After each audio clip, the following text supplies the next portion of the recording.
So we have four amazing people on this panel: Melissa Ho, Masanda Mumba, Paul Robbins, Manuela Ruiz-Reyes. So much expertise, knowledge, and wisdom in this group. Thank you for being here, bringing your important, unique, necessary perspectives and experience as experts. I'm going to hand it over to Melissa in a second. Melissa Ho is the Senior Vice President for Freshwater and Food at the World Wildlife Fund US.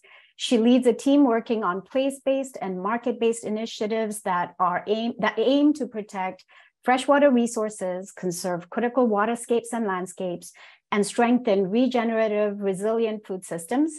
Melissa has over 20 years of experience as a scientist, a policy advisor, development professional.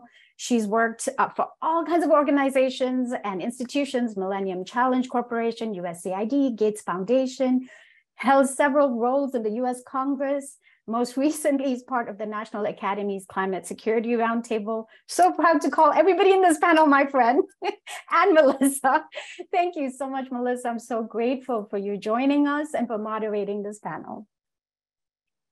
Well, thank you, Tequila, for the introduction and the invitation. And Prentice, I also just really wanted, I'm still taking a deep breath from your last session. And if people haven't seen, Krista Tippett on Being had circulated again a poem titled "On Another Panel About Climate," where they ask me to sell the future. All I've got is this love poem. And the quote I'll have from the poem is, "Love is still the only revenge. It grows each time the earth is set on fire." And it's by a young Pakistani-American poet and climate activist, Ayesha Siddiqui. And it just had circulated in inboxes like a week or two ago. And I think it was the universe sending a poem and a prayer for this moment and for this workshop. So it was in the back pocket, and this, Prentice, your time with us just made me want to bring it out. So thank you again for that session. So hello, everyone. Welcome to panel 3 on day 1 of this amazing RITA Summit. As Tequila noted, this is the 3rd session titled "The Planet is Teaching Us: Principles of Ecological Resilience."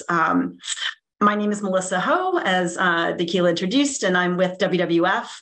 And I want to first start by really extending gratitude to Tequila, Maya, and the colleagues from Loca Institute and the Center for Healthy Minds for organizing this space, really making it accessible, and for the invitation for all of us on this panel. It's a pleasure to join this really esteemed panel: Dr. Masunda Mumba, Dr. Paul Robbins, and Dr. Manuela Reyes. And there's such a diverse range of expertise, experiences, and backgrounds.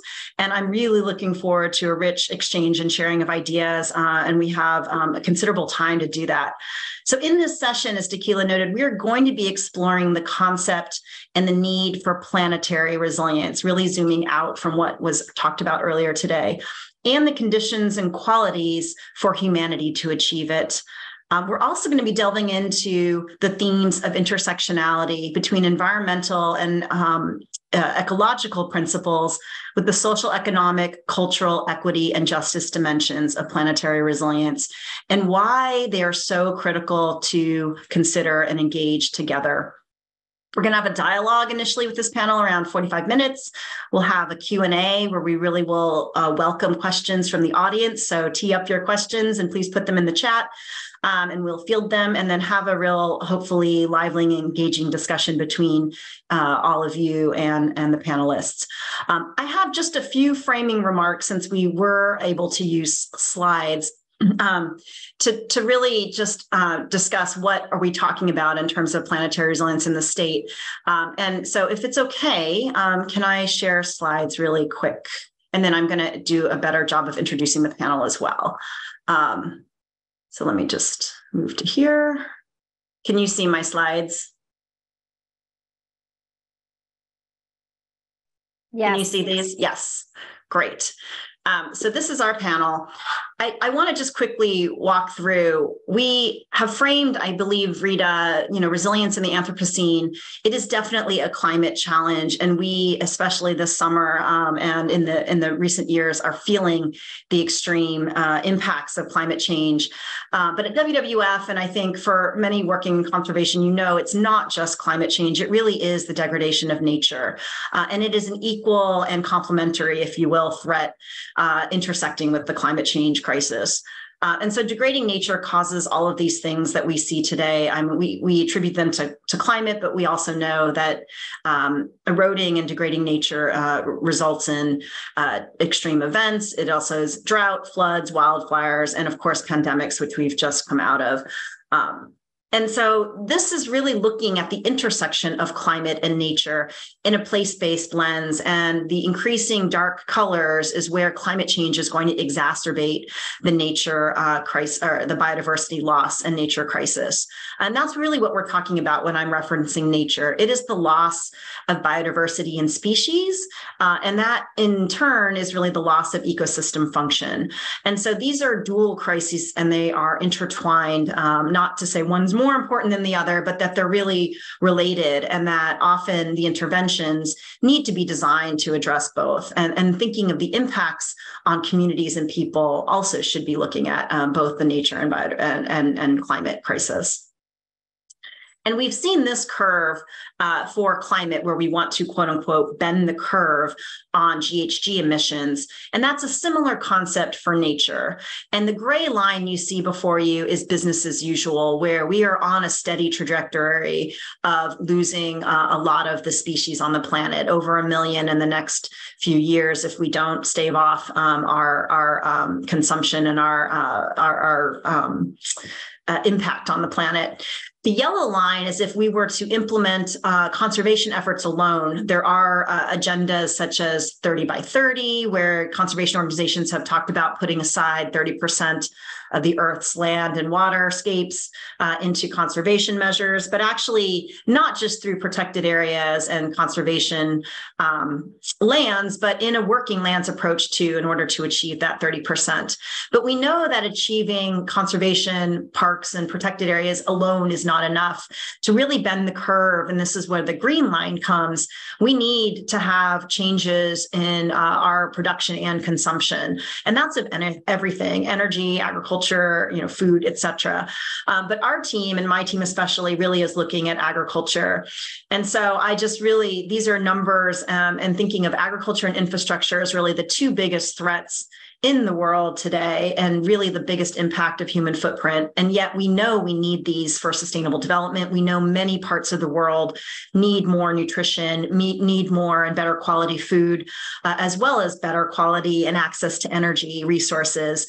So it's not that we can say no or halt development, but we know we cannot keep business as usual with these kinds of statistics and numbers and impact.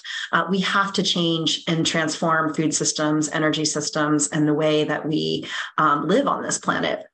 And the last slide I have is just really looking at framing that we and others use, and it's a manage, protect, and restore mantra. So if you look, this is a little bit of a complicated slide, but the idea in the pink are the potential opportunities for natural climate solutions, especially linked to food systems shifts.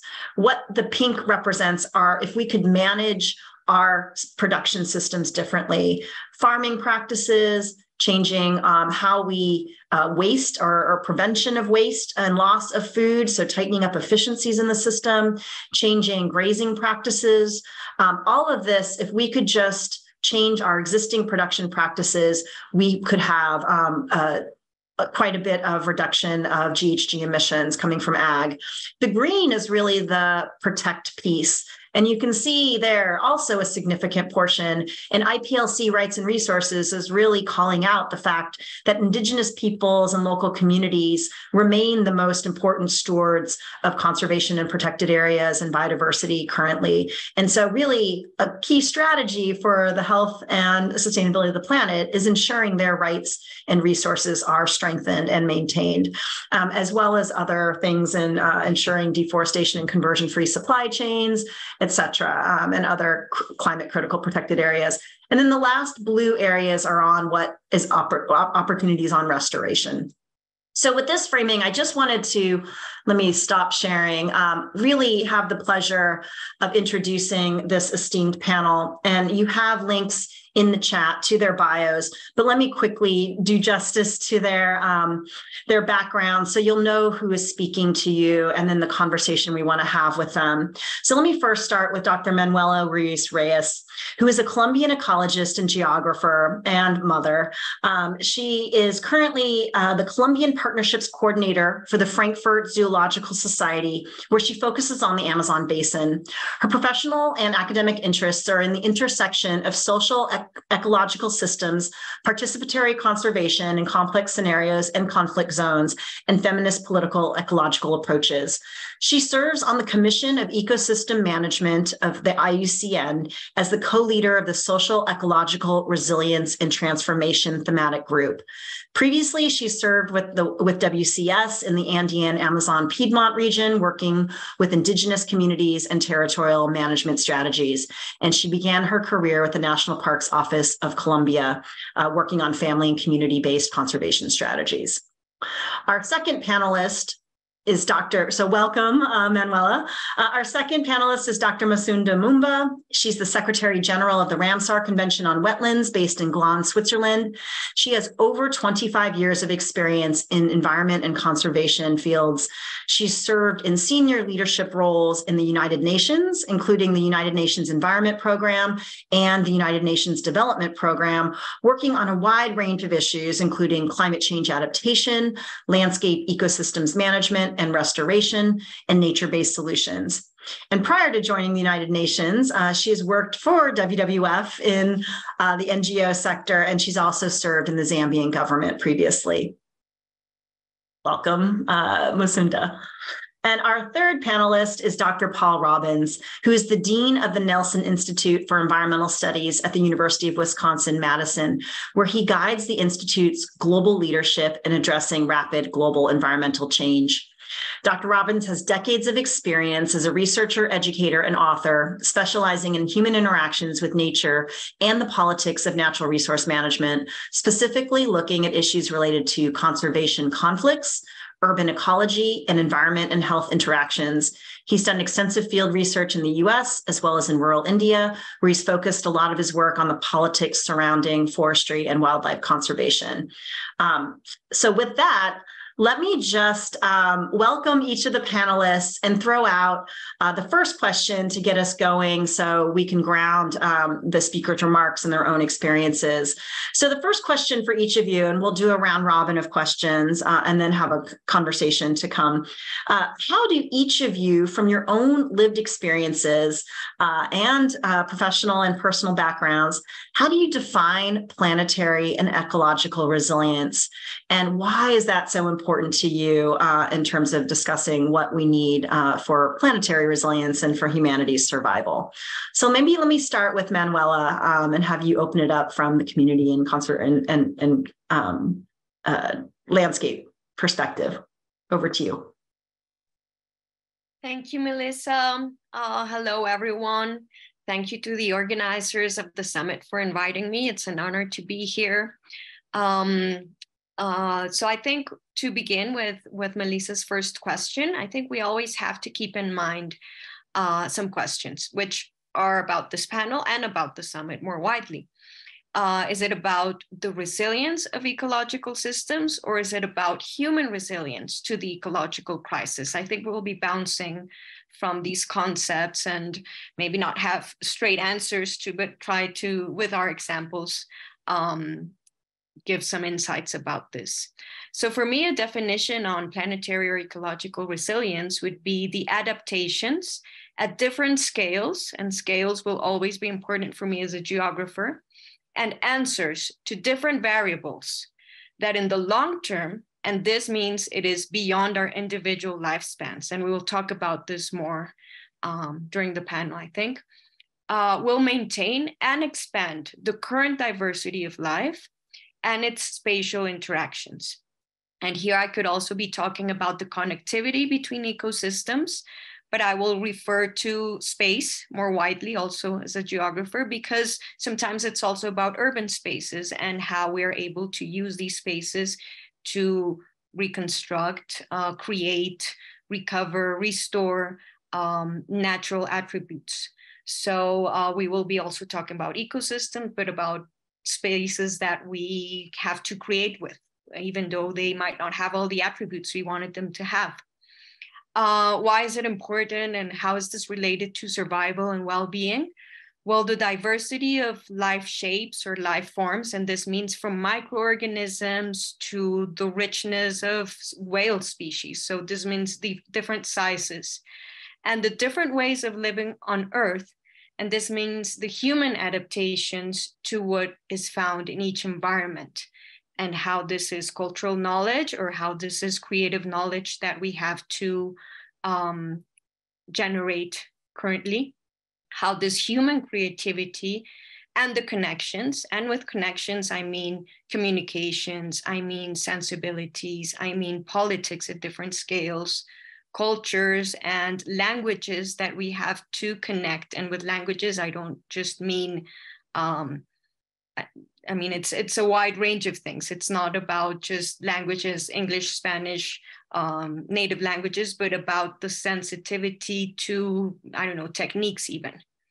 And how this ensures, or at least expands the possibilities that life can adapt and that cycles can continue. And with cycles, it's from climate cycles at huge scales, it's migratory cycles of birds, of pollinators, of mammals, of humans that will be migrating more and more around the world, of reproductive cycles, of agrarian cycles.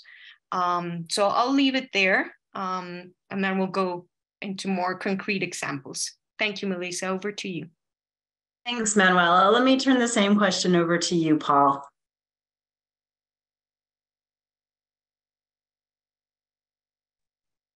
Years into this, and I am still muted.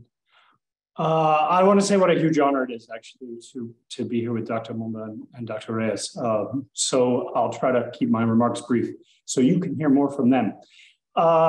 Resilience.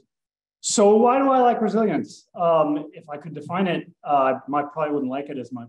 I like it because it strikes me as being about responsiveness, about a dynamic of change and response in the face of change, which strikes me as not only how ecosystems behave in my own observation and experience, but also a way to think forward from a regressive politics of environmentalism that I find restrictive, colonial, and offensive. So I'm hoping, that's a lot to hope for in resilience, that it both has a ecological sophistication and that it also has, that it opens certain kinds of political possibilities. That's why I'm attracted to it as a very difficult to define word. So what is in particular about resilience and that notion of responsiveness that is attractive? One, I think it is a curative to the notion that you can fix, repair, restore, craft, manage or control a system so that it is bountiful and good.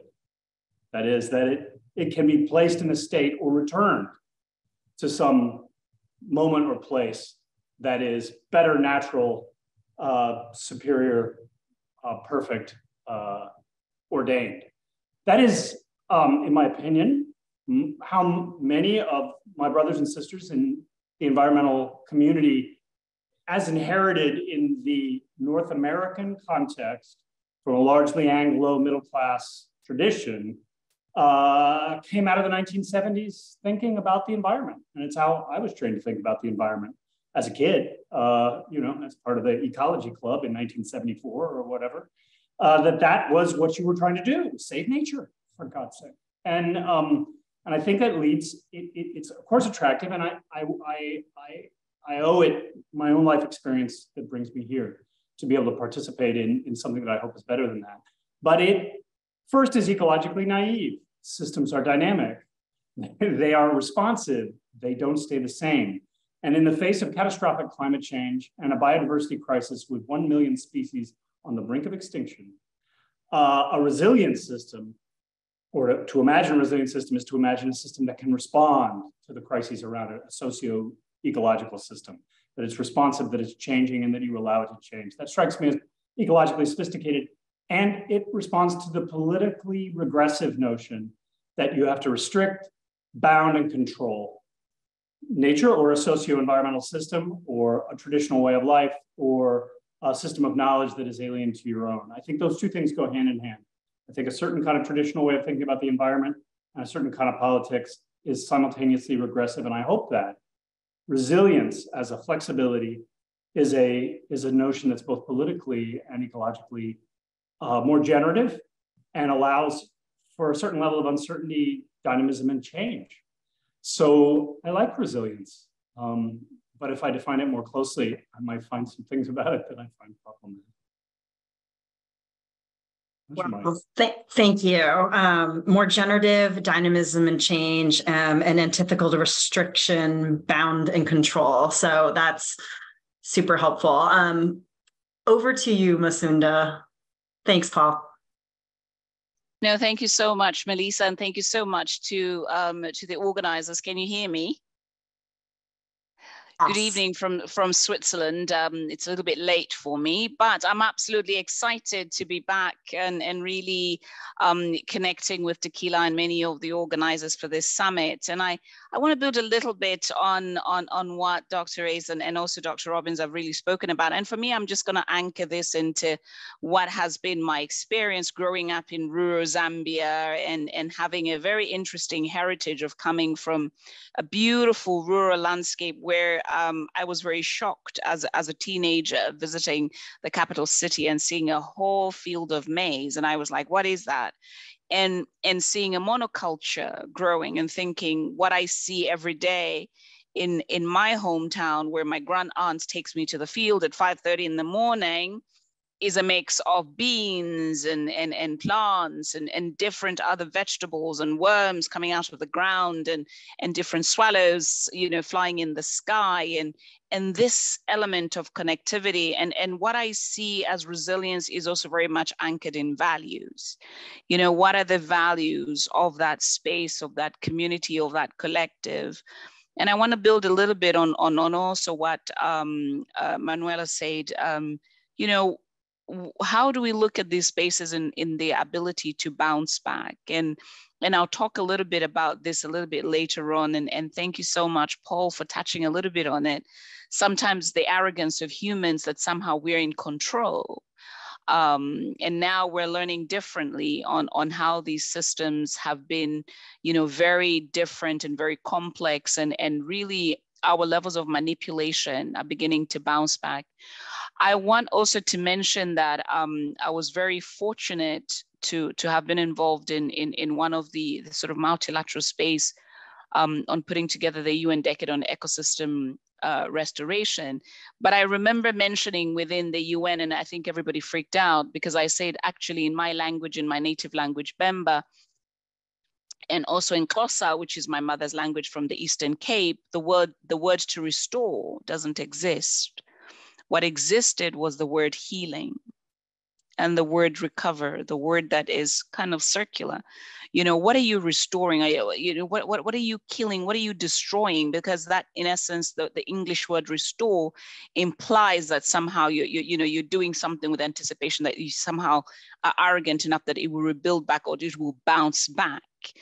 So it's very interesting because I've asked many of my friends in different individual spaces in the Americas, in Asia. I just came back from China and Korea.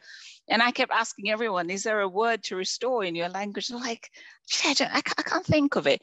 So what is that element of resilience that matters so much in language, as Manuela rightly pointed out? And that for me is something I'm also very curious to hear from colleagues or other people listening in and chatting, because I want to really get to the bottom of that, because what we thought about resilience long time ago in the 70s and looking at where we are right now with our planetary crisis is not the same notion of what we're seeing. So I'm really excited to be a part of this group and looking forward to the discussion. Over to you, Melissa. Thanks, Masunda. Wow. You were noting, through language and how poetic and insightful that is, these nuances of the word healing versus restoring or restoration. And there's so many threads I want to pull on that, because trying to understand that difference, there is a difference, and But the themes I heard from the three of you, right, this idea of diversity versus monoculture, this idea of connectivity, both cultural and biophysical and ecological connectivity, this idea of political, little p, but dynamics of human engagement and governance, though it's not just an environmental thing, but it's our relationship with nature. Can maybe, Masunda, let me go back to you with the follow-up question, so you can continue expounding on what you started. Given that this is dynamic and not going back to some steady state when we think of resilience, given there's some intangible nature about what we're trying to define, how do you think about the conditions and qualities necessary? How do we know it when we see it? What are the necessary prerequisites for planetary and ecological resilience in your mind? And in the work you've been doing in so many different, global contexts, but also the local context that you come from. No, thank you so much for that question, Melissa. I'm going to give a very straightforward and practical example, and I'm sure that people listening and also colleagues on the panel heard this story. There was a story in the news some months ago about a bird, a bar-tailed godwit, that flew from Anchorage in Alaska all the way to Tasmania, 13,500 kilometers nonstop. Now, what that tells you, and I keep telling people this, by the time a bird flies 13,000 kilometers nonstop, that means that this bird has been in a beautiful wetland somewhere, has eaten some good fish, some good, algae perhaps, and really sort of, communicated with its neighbors and everybody and said, we are ready. We are heading out. What that bird hasn't done, and we hope it hasn't, is that it hasn't eaten plastic. Because if it did, it would drop dead, because its system would assume, you're full and you should be digesting this thing. Unfortunately, and your graph spoke to that in terms of where we're seeing biodiversity loss and the conjuncture between degradation and climate change and other elements as that are manifesting. And I think this is where the resiliency conversation should also be happening. What is this planetary complexity that we're dealing with? When we see species manifest a certain behavior, the fact that it flew and arrived, we don't know who else in that party, in that family died along the way, simply because they might have done a little detour and said, well, you know what, I'll just go over to the landfill in Anchorage and just go and, feast on something that looks rather attractive like worms, and not realizing it was plastic.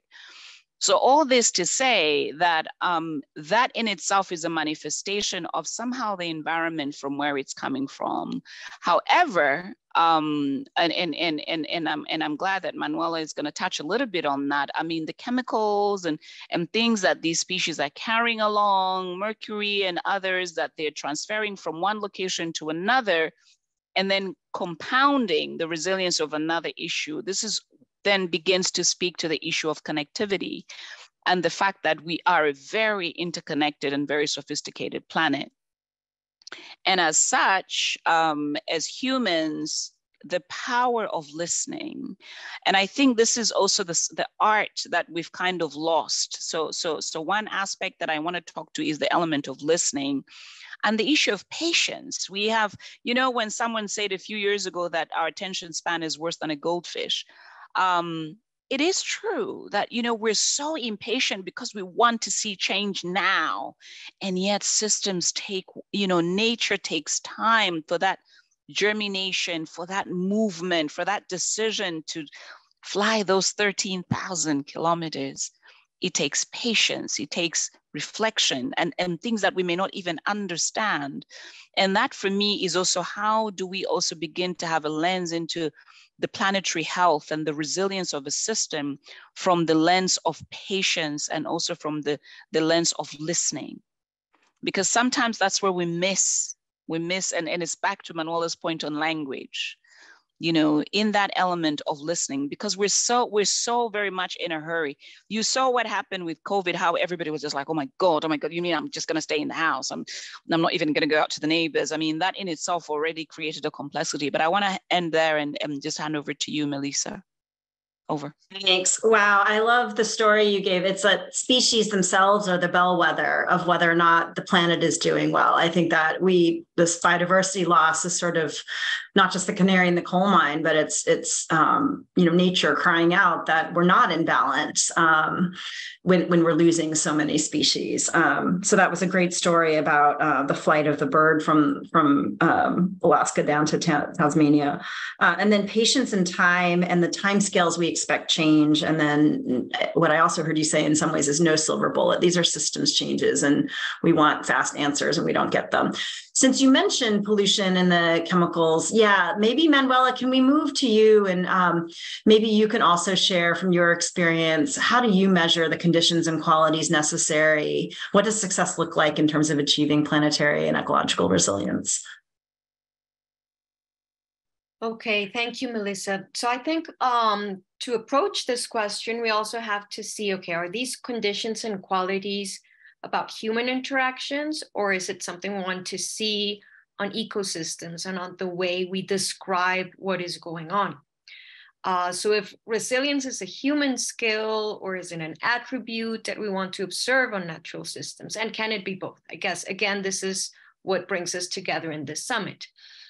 First of all, I think we cannot ensure anything because we don't have all the variables, but I think that's a good thing. We cannot calculate everything, and I see it as a positive thing because maybe we still have other things to observe, and observation would be one of the qualities for humans, that applies for humans, that we also need to keep into consideration. That can be as scientific as monitoring and having a good monitoring system, but it also is about observing in different ways. It goes from our individual capacity to listen, as Musonda was saying, our sensibility to connect in difference, and that is again politically, culturally, through across languages, across techniques, even understanding diets from different places of the world and why they are. It is about, and this here I'm just concentrating on the qualities that us humans need to strengthen and to keep in mind. It's also about listening to histories. It's about oral histories. It's about historical scales. It is about also common sense, and this can be problematic in the sense, again, that, common sense can change culturally, but this links to sensibility, to observation, and to listening again. Another quality that we need is flexibility, because this is what leads to adaptability. And this is from, we might have to migrate, we might have to change our diets, we might have to change our habits. Many people have already gone through this. We might have to change our homes. And this is what flexibility is about. And you might not know how flexible you are until you have to do it. So again, then patience can be a good quality, as Musonda was saying, And to end on qualities, also reaching out to what Musonda was saying, I would like to put the term of healing consciousness. I don't want to reduce this to lifestyles, because this can also be problematic. We don't always have the conditions to have the healthiest lifestyles. We cannot always access the best health systems. What I'm talking about is more the possibilities of developing coping mechanisms. And this relates to the other qualities I talked about. And about conditions, then I would refer back to spaces, to sometimes what we call the attributes of ecosystems. And this relates to the functions. So the way that systems sustain cycles, how water flows, how they provide food, how they provide maybe recreation in urban spaces, how they help in climatic cycles, as I would like to show about the Amazon basin. It is also about the attributes of structure. And this leads to also the example of the bird. So trophic chains and webs, what is going on with the species as they travel through space, as they use different spaces as a food source. This structure also relates to the different sizes of life, as I was mentioning, from microorganisms to whales, the spatial organization, the spatial architecture that we find that we want to keep or that we want to restore of these spaces, and the composition. So what life shapes do we usually have there? This can relate to, I don't know, epiphytes, the plants that live on other plants and that help a tree have a better life. And then the same way they're benefiting and having a good life themselves, even though they're very little orchids or ferns, and they're helping this big tree. So this talks about structure, about composition, about functions, and how we each have a role also in our ecosystem. And this talks about biodiversity and how life interacts in these different scales. And to keep that in mind, to be able to observe this in different ways, because all this is what gives us the possibilities of recovery or of healing or of restoring the conditions for connectivity, for keeping diversity, be that genetic diversity or diversity of food or of structures, of materials. I would like to go on to the examples on the Amazon, but I would extend too much on this. So I'll leave the example of the Amazon and mercury contamination for later to give the word back to you, Melissa, or to Paul. Thank you. Yes, we will definitely get into your case studies. I will summarize themes at the end. Paul, over to you. Thank you so much. There's so much richness in your remarks, Manuel, and I'm so appreciative how all of you are pulling on themes and threads from each other, which is really powerful too. Over to you, Paul. I'm going to make the argument that that resilience has a certain amount of redundancy built into it. So if I say many of the things you've just heard again, consider me resilient. The characteristics of a system, I was moved by the story of the bird. I swore that I was not going to talk about the cranes, but I thought I'd mention them because they're such an inspiration for me. The story I often open with is how the dwindling population of sandhill cranes in North America was down to the dozens by the mid-1950s. I mean, the middle of the last century, really they should be extinct. And now there's 1 million of them. I've seen 800,000 with my own eyes over the Platte River in March last year. How did that happen? There was something that did happen. Let's not call it restoration, let's call it reconciliation. Some of the principles of resilience were observed both by humans and by the other species present, who turned out to be tougher than we had given them credit for. Resilience requires time. I totally agree with what both of the other panelists have suggested. There had to be enough time in the decades of the 1950s and 60s for the system to adjust, for the birds to find a new way along their own migration path, which goes all the way down to Aransas in southern Texas to the Arctic. They had to be able to figure that out. There needed to be enough time. There needed to be redundancy, as I mentioned before. There needed to be other places they could go where some habitat had been lost to bide time, to find breeding grounds. There had to be enough, which means there had to be abundance. Often environmentalists tend to focus on scarcity. This is a big mistake. I think we should be thinking in terms of a language of abundance and opportunity. There was an abundance of resources, some of it human resources. Cranes are really good at eating grain. That's a good thing, as it turns out, for this population.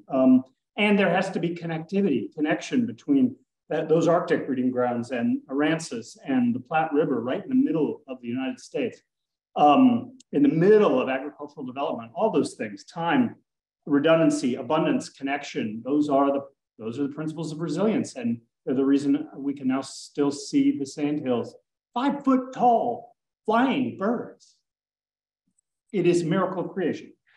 What does that mean for what people did? Because people did a good job. I like it when I can tell stories about people not being awful. One, they observed, rather than restoration, I really liked the distinction that Dr. Mumba suggested. Rather than restoration, we have to get back a system that you can never get back. The Platte River had been dammed in ways that the dams were not going to come off anytime soon. It would have been a political economic miracle if you could remove all the dams on the Platte River.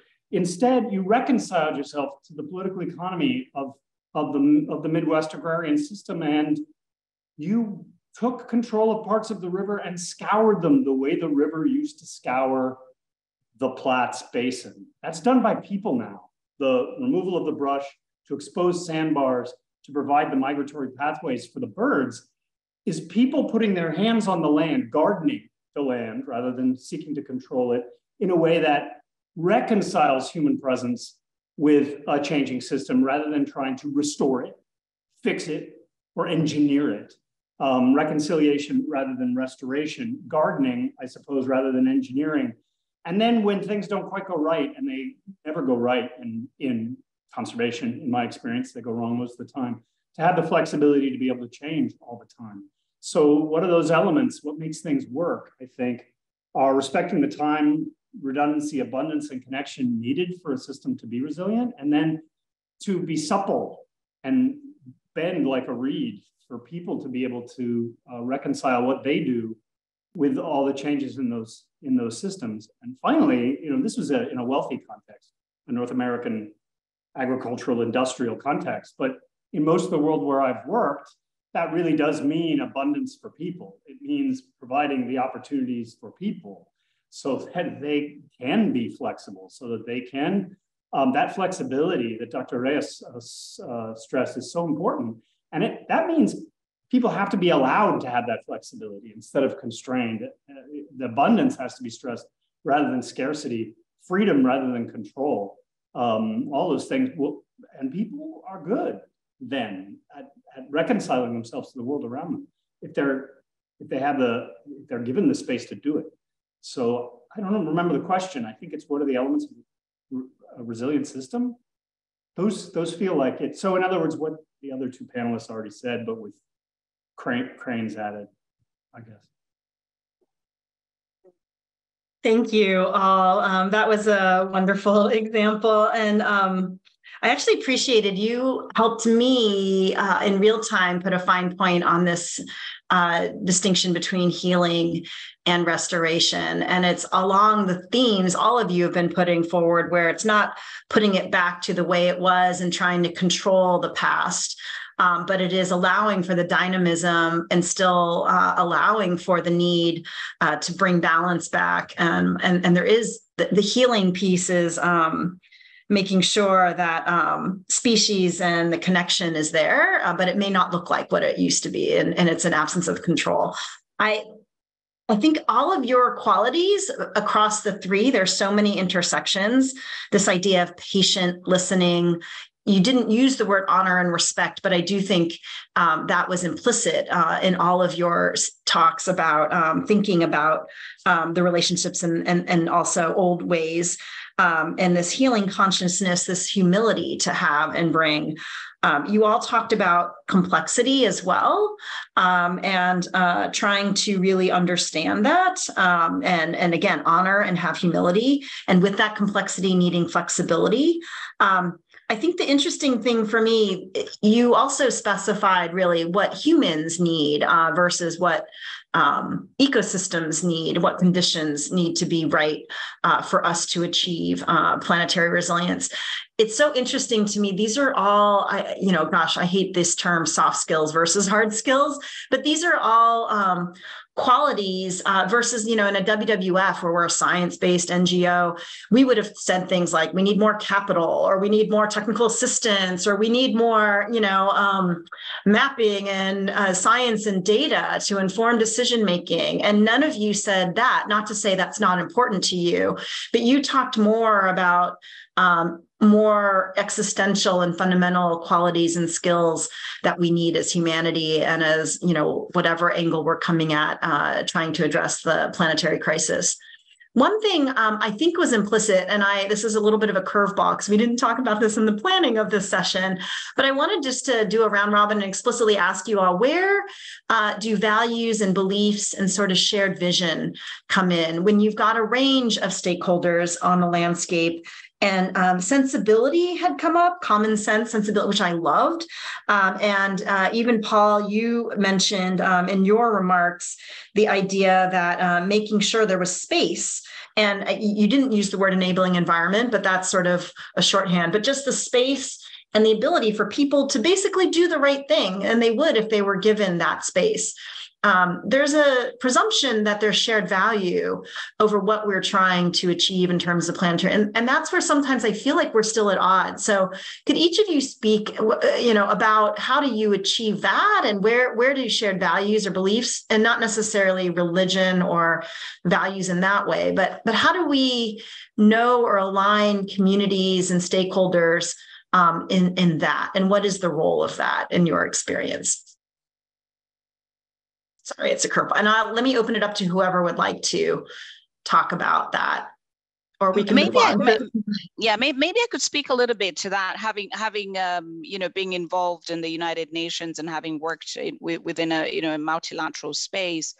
For the longest, both the Climate Change Convention, UNFCCC, and FAO within the multilateral space tended to deal with agriculture on one aspect and with water on another. Now, when you go to a community, they're looking at this very interconnected space, but within the multilateral space, it was very much sliced, like literally sliced. For those of you that have followed the conversations within the convention on climate, the negotiations, or at least over the last decade, and Tequila can really confirm to this, it's only very recent that actually indigenous peoples are now front and center and at the table. And then young people, thanks to many young people, including Greta, who, obviously had the opportunity to be more visible, to really be at the table and talk about, why do these values matter? Why should we be at this table? The 5% that protect the 80%.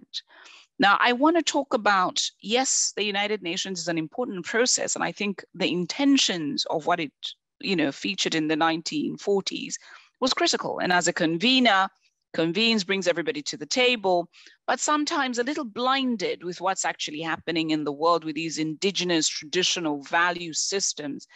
And I'll give you an example from FAO. For the longest, the Food and Agriculture Organization has actually supported quite a lot of perverse and problematic mechanisms towards agriculture. But for the first time, the Committee for Food Security, is now advocating very seriously, and they convene many scientists, including WWFCI and many other stakeholders, to talk about agroecology. Because there is a realization that what indigenous peoples and traditional peoples have talked about is true, that diverse spaces, be it in an urban space or rural space, have to take into consideration these value systems. So we're back full circle around having wasted so much time of these convenings and to a large extent actually being very, disrespectful and also undermining or perhaps ignorant of specific certain knowledge systems. The same way that, the e-crafts of this world that had brilliant scientists, interesting scientists, went to the middle of indigenous pastoral communities in Kenya and encouraged them to grow prosopis. What happened with that, invasive native plant? The individuals like, we don't recognize this plant. No, it's good for you, for the fodder, for, restoring the land that's degraded, etc. The teeth of their goats fell out. So you begin to see how systems, without understanding, the very fact that I'm sitting in an office somewhere in New York or in Rome or somewhere does not mean that I understand that landscape or how it's evolving and how resilient it is. And I think that level of humility and those values and respect and the power of listening, I'm back to listening, is important. And I think you raised a very valid point about money. And I think this is the bigger question that came with the green climate funds of this world, with the GEFs of this world. What does it actually mean? We have seen that there is no correlation with pumping in billions of monies in one location and then species not going extinct. This is a case in point. There are more extinct species in America, the United States of America, versus extinct species in India. which then has more resources, then it speaks to the values, the sentient nature of creatures, the respect, the valuing of the other. And that for me is also what we need. I mean, we're back full circle. Melissa, there's WWF, and I know that Conservation International and others are now talking about people-centered conservation. And they're like, oh my God, we talked about that 25 years ago. I'm feeling a bit old, but that begins to then ask the question, we should really be rethinking these systems and having that level of humility and respect of these value systems that we may not understand, that go beyond monetary values. Over to you. So let me open it up. Manuela and Paul, I don't know if either of you want to chime in. Okay, I'll bring something in, and it's how I'm bringing this from an article from Muriel Cotte and Andrea Nightingale, who bring it again from Donna Haraway, saying resilience cannot be seen from nowhere. Like, we always have to go back to what spaces, what situations we are talking about. So as Musonda was saying, we are passing that moment of having models and how models are prescriptive and will apply to anywhere, to having tools that will help us be descriptive, but that need to be adapted to the realities of a place and its people. So I would bring that in. Yeah, later I would talk about something else, but over to Paul or to Melissa. Thanks. No, I just really like that. I think that strikes me as right. And my briefcase example here would be Ojibwe treaty rights here in the upper Midwest, here in the state now known as Wisconsin. It's a funny thing. I mean, I'm not waiting for everybody around here to have the same values to do the kind of ecological work that needs to be done. They just need to have enough time to reconcile their differences to move forward. And that's what I hope for. Which is not to say that there aren't values, that the honoring that you talked about, Melissa, so right. If we can listen long enough, if we can teach ourselves to do that, I mean, I believe in education, or I wouldn't be a professor, I guess. But knowing that I'm not going to get there all the time, when do you get successes? And here it's by enunciating and defending the rights of indigenous communities and their sovereignty over natural resources that made a difference. So in the upper Midwest here in Wisconsin and Minnesota, it was really treaty rights over the use of what is now 1/3 of the state, which had to be fought over. When I was a student here in the 1980s, people were throwing rocks at Ojibwe spear fishermen from the white people from the shore while they were exercising treaty rights that were 130 years old. Now, those treaty rights actually are a co-management system in the United States. A co-management system with indigenous communities between the Department of Natural Resources and the Great Lakes Indian Fish and Wildlife Commission. There are institutions, there are places you can take your differences. There are places where people can argue about how many wolves there ought to be. No one's ever going to agree. They will not share values. They may share values. They often share values. They're not always going to share values. And I am most interested in place-specific solutions to situations where people don't share values, because sometimes they don't. And I still think we can solve problems even if we don't share values, because we do share the land and we do share the air, and nobody's going away. I mean, those days are over. No one is going to get up and leave. And if we're all stuck here together, at least at the local level, I think a lot of this gets worked out. So I'm very much optimistic about local place-based solutions, even where people do not share values.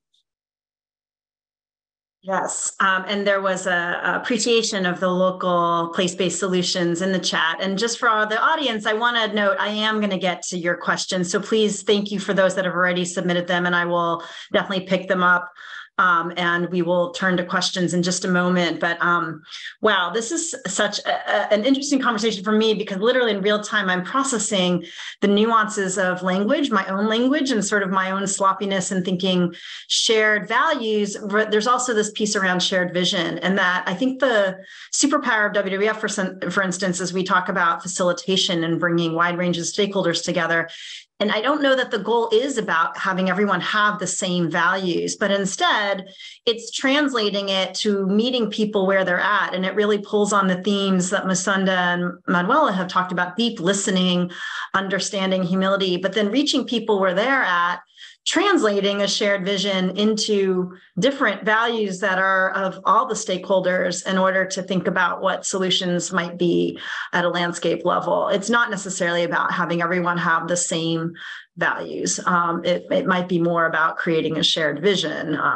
Anyway, sorry, these are all nuances. And there are, just for the panelists, folks also still contemplating the healing habitat versus restoration, and I'll get to in a minute. Let me just make sure we have time for speaker remarks before we turn to the questions about an example in your experience, a case study, or your lived experience where this intersectionality of thinking about the more biophysical, ecological, planetary resilience concepts have or must intersect with the social dimensions, the political dimensions, the cultural dimensions of planetary resilience.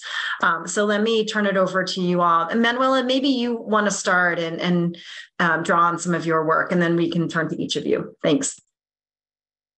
Okay, thank you. I have some slides for that. Let me see with Mirta if we can get the first slide on, which talks about the link between the climate dynamics on a continental scale of the flying rivers. I don't know if you've heard about the flying rivers of the Amazon as a rather recent way, I would say, of describing the climate dynamics. So the rain that falls in the Brazilian part of the Amazon then kind of comes up as humidity, as a river of humidity to the northwest part of the Amazon. So that would be in Colombia and in Ecuador and in Peru, where it reaches the Andes, and then it falls again as rain. You know, it's part also of the Amazonian rainforest, and how again that cycles as humidity to the, I would say, the southeastern part of the Amazon, again to Brazil, and how this is a climate cycle of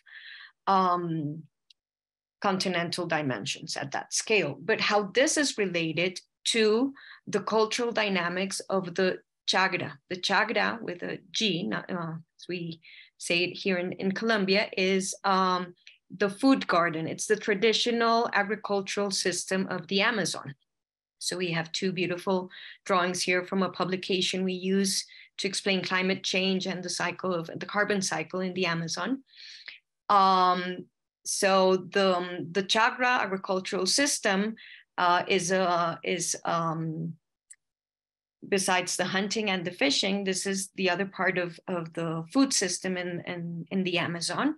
It is usually managed by women, so it has a very specific gendered knowledge and management of seeds, of seed conservation and diversity. And its whole management and who goes when and when each thing should be happening. So the ecological calendars that define how the Chagra is managed are changing because the climate in the Amazon is changing, as the forest cover in the Brazilian part of the Amazon is being lost. Although I have good news, and that today the presidents of the Amazonian countries, 8 countries share the Amazon basin, are meeting today in Belém do Pará in Brazil, and are doing new agreements on how the conservation of the Amazon should be handled. And there's only in 1 year of a changing government in Colombia and in 6 months of a changing government in Brazil, we have seen that deforestation rates have been reduced. So this goes to say that working on the political scale, the national political scale, and the regional political scale does work too. So we have to continue working there. And also on how indigenous territories connect to protected areas and to other ways of living in the Amazon with more recent migrations that are going on. But I wanted to go back to the Chagra systems because the ecological calendars are changing, you know, when to seed, when to plant, how those seeds are germinating, what plagues are arriving to the Chagras, how the dry and rainy seasons are changing. So it's changing the harvesting times too. Also, the Chagra system is built, its structure is built in a way that wild animals, especially small mammals, can also benefit from the garden. I mean, they will go in, and it's a way of, it's a cultural adaptation to the Amazon rainforest. They will use some of what has been planted in the outer side of the Chagra, and then the inner side will have the food for the humans. So it has all a structure. But when animals are losing their other food sources, because this takes me to something else. Observing what is going on in the rainforest, it's not only about forest cover. You know, forest cover has its techniques. You know, we have remote sensing, with satellite images to see if there's deforestation and what rates, what sizes. But this takes me to other things that are more difficult to observe. And it is, for example, the mercury poisoning, the mercury that is used in illegal gold mining in the Amazon. Can you please move to the next slide, Mirta? There's a recently new, or it's been having more force in the recent decades, in the two last decades. Gold mining has been, there's like a gold boom in the Amazon. You know, prices of gold have been hiking up. Right now we're in, I think it's $64,000 per kilo of gold. That had never happened. Thank you. And there's this increase in gold mining where there's the use of mercury. And this mercury goes, as the graph shows you, it goes first to the plants. These plants, some of them are consumed by the fish. Then these fish are eaten by bigger fish. Then humans eat these fish. Also, the fish migrate sometimes thousands of kilometers. So this takes us back to the example of the bird and the migration patterns, and how there are impacts in one place having an ecological impact in other places or in species that are moving throughout. And this is very difficult to observe, to monitor, and to heal also. Because here we have two terms that are important. Bioaccumulation, that is how each body is accumulating this toxic element, in this case, mercury as a toxic metal, but also how it biomagnifies as it goes through the food web.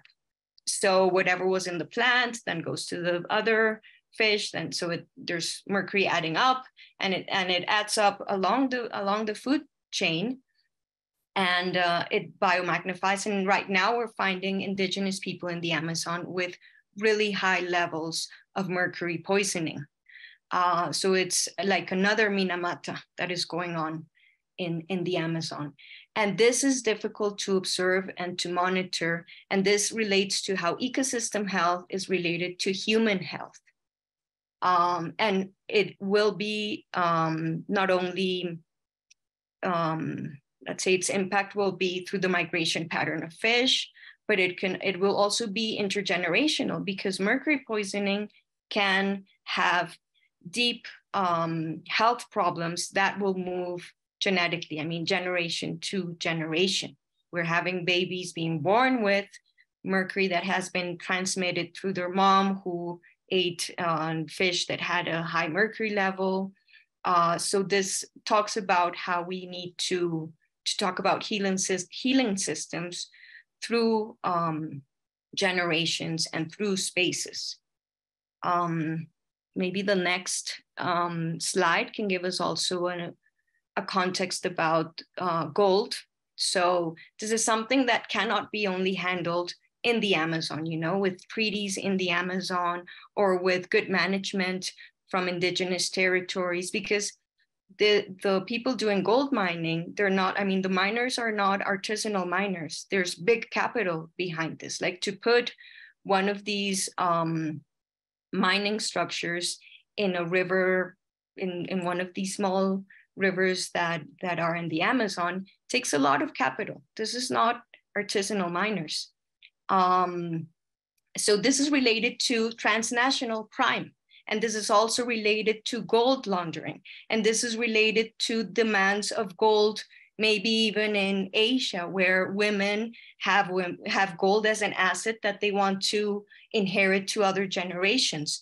So, and this talks about, I don't know, the gold machines in Dubai, the gold, how do you call these dispensers of gold in Dubai and things like that. So this is how it magnifies, a problem that cannot be only handled in one place. This talks about complexity, basically, this example that I'm giving here. And I guess the next slide would be the one that I end with. It is just a chain of, this refers to gold mining in another region of Colombia, more towards the Pacific coast in the Chocó region, and how they've traced, like, let's say, the geographies of gold, the economic chain that it follows, where there are, as I was saying, transnational crime, beginning by national militias or mafia armies, and then how that travels internationally. And as we have seen, how the mercury poisoning travels also through the fish that are migrating and travels through the generations that are affected by this poisoning. So I want to leave it there so my other colleagues can share their views. Thank you. Please, Musonda and Paul, if you have a quick case. Thank you so much, Manuela. I think the intersection of the bioaccumulation and the biology, but also the social complexity and the dynamics of gold trade and the demand driving the demand in that regard is really important connections to make. I'm conscious we're a little bit short on time, and I also want to make sure we get to some questions. So Paul and Musonda, if you would like to share an additional case study, please do. And then I'm going to get to some questions and also open it up for speed round responses from you. I like that case too much to provide my own. I want to say something. It's such a rich one. On Manuela's case, because it's so good. I think it shows something else. So what it's profound and disturbing. What it highlights for me is the fact that sectors of capital are not very resilient. Gold is volatile. It's up, it's down. If you invest in gold, you're out of your mind, right? It's entirely unstable. The markets are not resilient. They're insane. The graphs would show, if an ecologist was looking at the price of gold graph, they would see a system entirely out of balance, right? And it is the job of capital, well managed, to externalize all of that risk, all of that instability, all of that volatility, all of that lack of resilience out of the system of exchanges that it is in, down to the producers and the people who are working on the ground and into the ecosystem. It's about moving resilience of a natural system and absorbing it into the gold system by externalizing everything about that gold system that is not resilient, that is entirely problematic. And that is a structural habit that is reproduced over and over and over again. It isn't that the local system isn't resilient or capable of responding. It's that its resilience is sapped away by systems that are not resilient, that externalize that instability. Manuela, it's a great case. I cannot give another case. And I turn to a question related to the insight you're sharing, Paul, and the externalities and that borne by the local communities, especially through this untenable system. I think the first question, and I appreciated that David put it in really early, so I want to make sure I get to it. His question is around, might resilience be the speed with which our life systems can rebalance any unbalancing influences? And so can maybe you comment, there are some other questions around turning not only to the context and the scope of the challenges and the intersection of our definitions and our framing, but what are some of the ways we can address this? How do we apply resilience thinking and resilience approaches on integrated solution sets? And so there's also questions around tools for localized solutions or frameworks. So how do we also move into the space of what's the so what, and how do we address these complexities and intersections?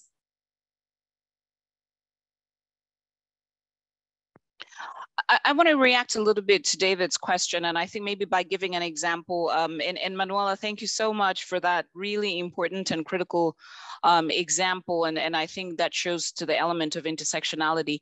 One example is really coming out of the US, where we've seen that the Great Salt Lake is drying, and now when a system is not resilient, or when we've over abstracted because, specific tools of water allocation and management of a system, not just that particular ecosystem, but the system, the upper catchment, lower catchment, the users, water users, etc., which really should be also fundamental to the issue of resilience. What happens, we have a saying in my language in Bemba from northern Zambia that the food that you eat in the night, rather gluttonously, manifests in the morning as vomit.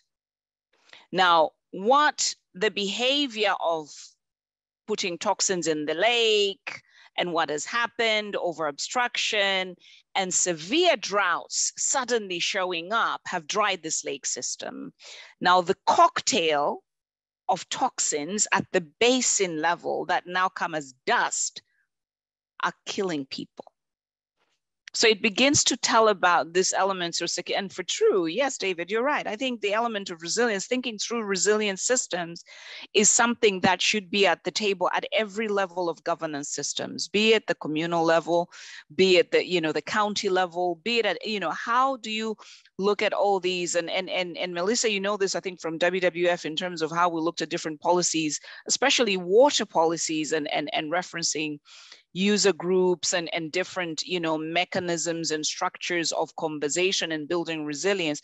So I think that's really, really important. I think on the issue of tools, it's a complicated world, not one size fits all. I think there are some frameworks that are emerging, and it's all very experimental, very experiential. As we go along, really just, like a blind man touching, is this the elephant trunk? Is this the tail? Is this the leg? What exactly part of the animal is this? And it's really a learning process, and really coming to it with an element of humility and rethinking, what is it that we're also doing wrong as humans? Over. Paul or Manuela, do you want to chime in? Thank you, Masunda.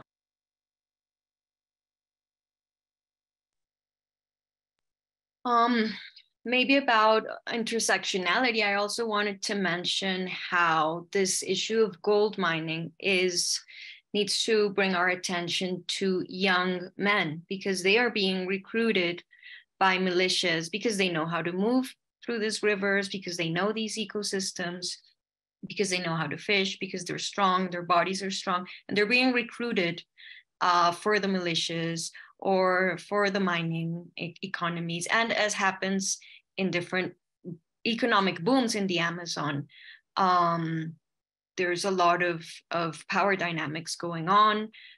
We must also say that some indigenous men, especially, are also miners. They are also profiting, and they are wanting these capitalist values.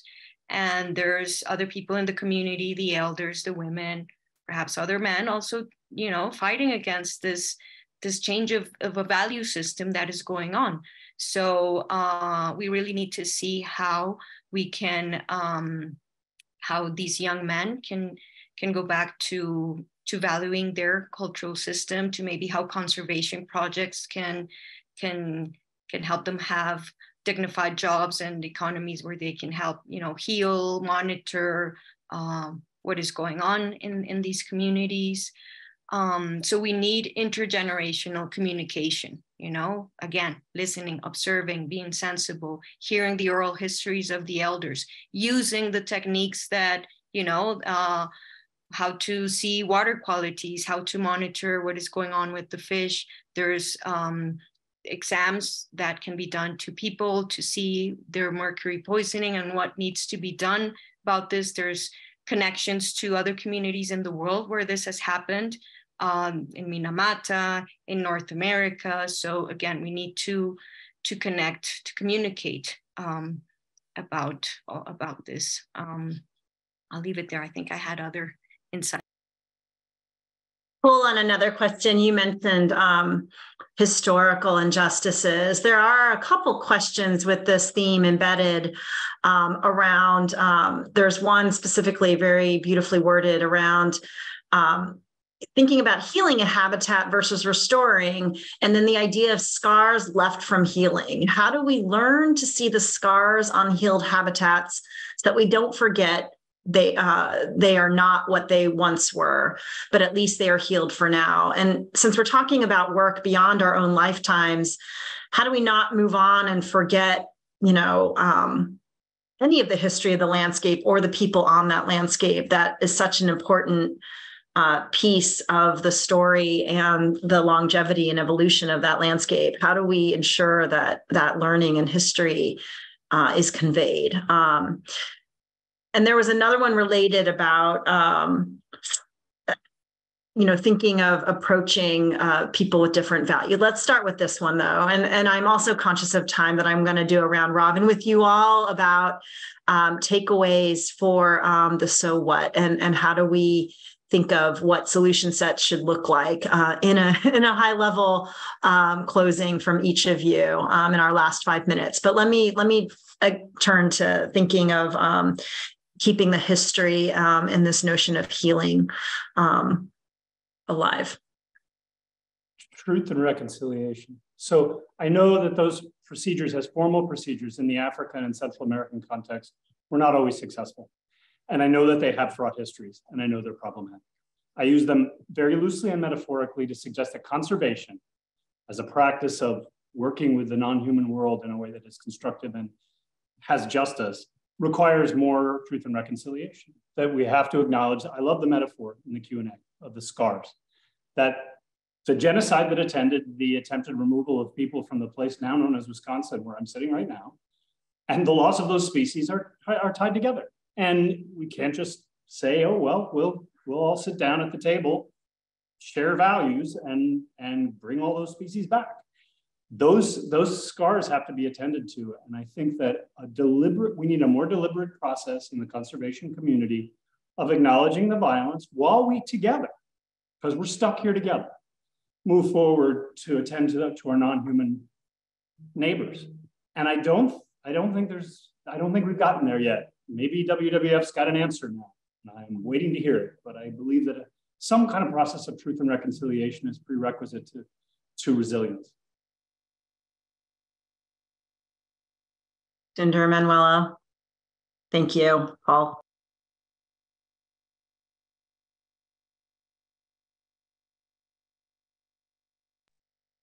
Okay, and then maybe the last question, and again, I'm giving you 3-minute warning to think about your closing hopeful integrated solutions approach to close us out. But there's also in the chat related to this idea of reconciliation, the idea of really wanting to make sure that we allow for diversity of opinions and values, but at the same time trying to align on, consensus opinion and what we were talking about, shared vision. So let me just read the question where a couple of these things are coming. Is it possible to develop a universal consensus model? I assume what Mark is trying to say is around, what we want in a landscape or what we're trying to achieve in terms of resilience or planetary, ecological resilience. Or is is there a way to have agreement about that, a universal consensus model, or is human nature inherently too diverse to collaborate over historical injustices? 85% of the world identifies as spiritual and would serve as a large mobilization base, but is it possible to unite these traditions given their long histories and ideological tensions?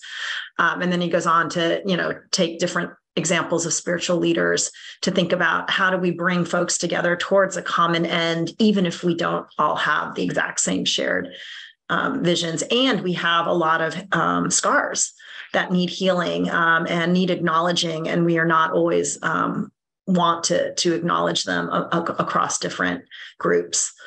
So that one's a heady one to the next 3 minutes. I think we could have a whole other conference about aligning faith and values. But I, in your own experience in the communities you work in, do you have any insights on this? There were several questions around this, these points. I'm going to react to that question very quickly, and this is why I was so deeply honored, 3.5 years ago when I came to LOCA Summit in Wisconsin. And the beauty of that meeting was that it brought different diverse voices to the table, including, religious leaders that come from the non-conventional Christian, Muslim, or Judaic systems that come from indigenous peoples. So it's in this diversity. And I think, sometimes we get a little misguided by saying, can we find some principles or something, a common thread that unites us all? I think it's in the beauty of our differences, but the values that we honor and how we relate to the natural world is important. And I want to talk really to the space. I think how we deal with nature and how we've dealt with nature even manifests in our food systems. The very fact that someone in a supermarket in London, in New York, or even here in Geneva wants a perfect banana, that in itself is problematic, or a perfect tomato. Come on. Nature in itself is so beautiful that in the ugliness of food is the healthiness of food. And some people get very confused with that because nature gives us, it's in the perfect in the imperfect. And I think that's the beauty of our spaces. And how do we learn and how do we reconcile with that? Because I think that's where the arrogance comes from, in thinking that somehow it needs to be so. And in being so, then we're okay, we're on a trajectory. Melissa, you and I both know WWF does every year the Living Planet Index report. All the curves are pointing down. There's degradation, there's this, something is amiss, something is not right in the world. We haven't done something good. How can we change those curves to go up? So that in itself should be the bigger question. What should we do collectively? And really accepting that we want to really shift and change this style, because we are on, for no pun intended, we have entered murky waters, and dangerously so. Over. I love that you're in many ways bringing it back to the bird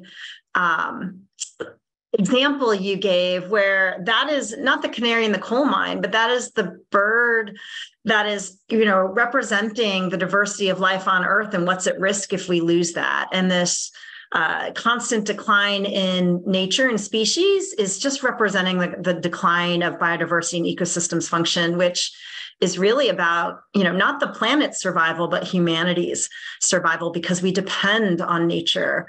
And so that, I can't think of a more existential shared value, no matter what your belief system is.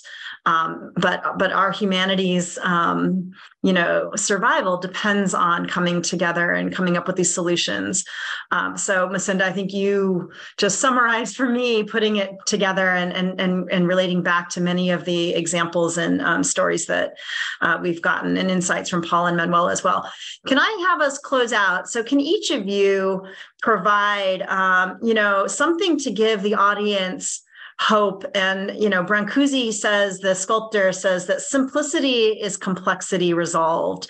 And we've covered a lot of ground and really tried to unpack a lot of concepts and put them together. But how would you summarize what you were hoping the audience would take away from your lived experience and your remarks, and how to think about planetary resilience and how to make sure that intersectionality is carried forward in doing this work? So let me open it up to any of you to start, and we'll just do a quick round robin. I would end with, because healing is the word that could summarize what we've been talking about. So I would say systems heal. Let's have faith on that. Let's have the faith that our body system can heal, like our mercury levels can actually be reduced or managed, and climate systems and ecosystems can heal. And the techniques and the languages and the ways that we do that will have to do with our situated knowledges and community building and conversations and truth and reconciliations that we're able to do. So in that sense, I think what is universal would be the notion of healing. But then again, we need to be situated from each space and community that we are in. So I would close with that. Thank you. Beautiful. Paul and Macinda. So I'll be quick. I suppose healing is really good. And of course, things heal by themselves, but we are capable of being healers as well as harmers. We've done violence, but we can participate in the return of function, in the return of structure, in living alongside non-humans. People are not the problem per se. Having our hands on the land is not the problem. We're here, we're stuck here with everything else in creation.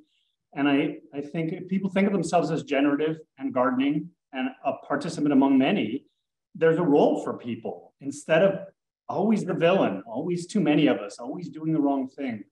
I think there's a role for a humanist view in healing.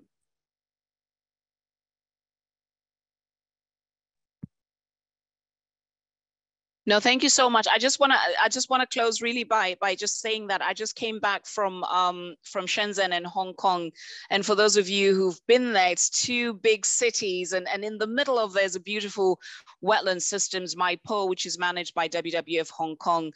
And I was blown away by seeing that in the middle of these two skyscraper cities, the otters returned to the wetlands, 20 years of not having been seen.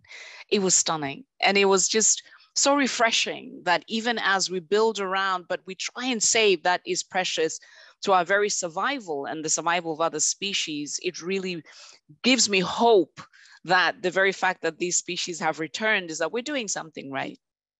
Thank you, Melissa, for being an amazing facilitator and for my amazing panelists. Yeah, thank you all. Gosh, I love that story, Macinda. And at UN Water, where we last met, we were highlighting the amazing work that New York City has done in their watershed upstream, and the results they've seen in returning wildlife in the Bay and outside of New York, whether it was mussels or, iconic mammals in the waterways, whales and dolphins and things. And so I couldn't agree with you more that in this panel, the summary of resilience is healing. And I think in agriculture, what we say is that agriculture is the only sector that has the potential to be part of the solution to the climate and nature crisis. And then everyone gets focused on carbon quickly. But I think the idea is that it can only be part of the solution if it stops being part of the problem and all of the footprint and the emissions. And so I think this is Paul's point, that we have to stop the harm and carnage in order to make sure the healing is genuine and enduring. So thank you all so much for really such an insightful and lively conversation. And thank you so much to the audience for your active questions and engagement. Over to you, Tequila, to close us out. Thanks so much, everyone.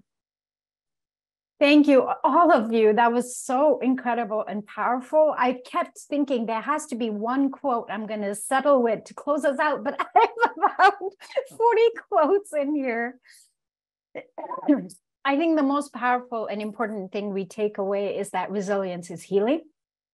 And I think one of the questions that came in David Takahashi's question, which is about the speed, one of the things that really came out to me for those of us who are environmentalists and conservationists and wildlife lovers and, people lovers, I think maybe one of the things we're trying to do is really create time. We're trying to create time so everyone can be resilient in the changes to come. And that requires so much courage. So I just want to say thank you. Thank you to everyone that's participating. We're all in this together. We're all trying to create time so all species can survive and thrive in this time of uncertainty.